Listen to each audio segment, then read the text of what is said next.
wish we had children. I wouldn't care if they were just 1 inch tall. At that moment, a fairy flew by. She heard Mrs. Pig's wish.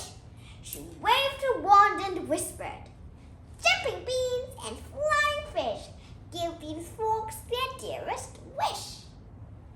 Soon afterwards, Mr. and Mrs. Pig had a teeny-weeny boy named Izzy, who was in fact just 1 inch tall.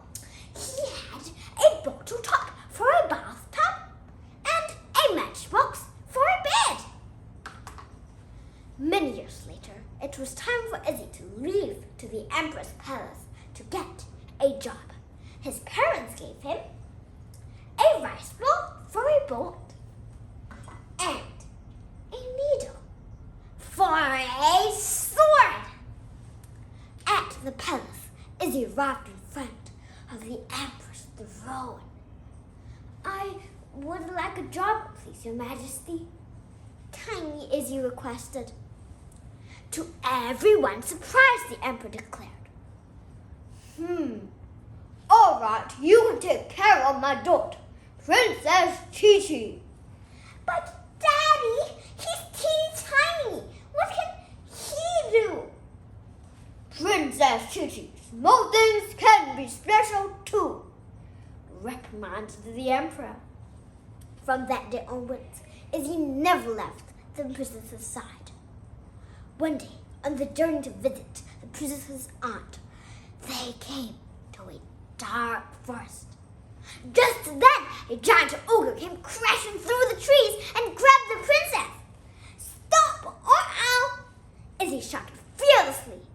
But the ogre just laughed. "Oh, what can you do?" He scooped Izzy up and popped him into his mouth. "I love bite-sized snacks." Izzy thought quickly. He took his needle sword and stabbed the ogre's tongue with all his might. The ogre spat Izzy out and ran off. The princess whispered, "Izzy, thank you." "Look, the ogre left his hammer behind. If only you were bigger, then maybe you could lift it." Suddenly, Izzy grew bigger and bigger and bigger. Soon he was as tall as the princess. "The hammer granted your wish," said Izzy. The princess fell in love with Izzy, not because he was tall, but because he was brave. They got married and lived in a tiny house beside the palace. The house was small, but Prince Izzy and Princess Chi-Chi were happy. They both knew that small things can be special too.